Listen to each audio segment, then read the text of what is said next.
La date du 7 novembre de chaque année est offerte aux écrivains évoluant sur le continent africain pour contribuer aussi à mettre en lumière tous les efforts que ces hommes de lettres déploient dans ces domaines. À en croire cet écrivain, cette journée est d'une importance capitale.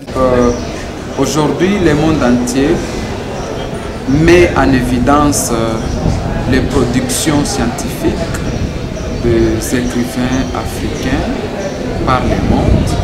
Donc c'est une grande journée, n'est-ce pas, pour les écrivains africains parce qu'on met en évidence leurs productions.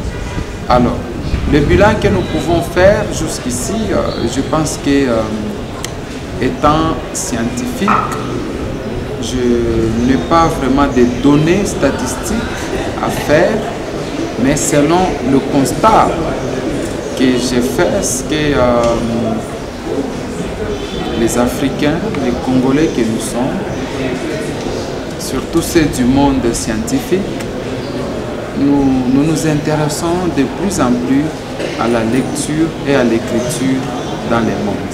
C'est ainsi que vous allez voir, il y a des écrivains congolais, n'est-ce pas, qui se sont imposés à travers leur production scientifique. Vous avez par exemple Antoine Chitungu Kongolo, qui est une figure emblématique de la littérature congolaise.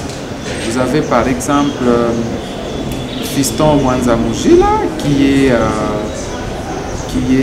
l'un des écrivains africains les plus lus dans le monde.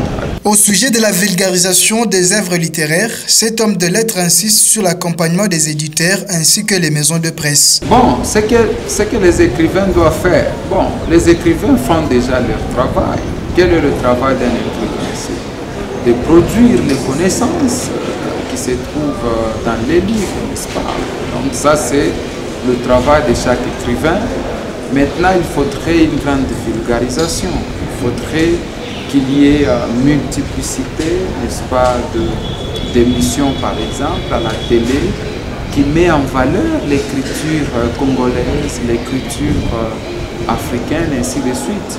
Donc, l'écrivain n'a pas beaucoup à faire. L'écrivain fait son travail c'est d'écrire. Donc, il fait sa part et qu'il revienne aux hommes de bonne volonté d'apporter leur contribution, leur apport aux écrivains qui souhaitent bien éveiller la conscience, n'est-ce pas, du monde à travers leur savoir qui se trouve dans le livre. C'est depuis 1992 que l'Association panafricaine des écrivains a instauré la journée du 7 novembre afin d'avoir une pensée pieuse aux auteurs africains.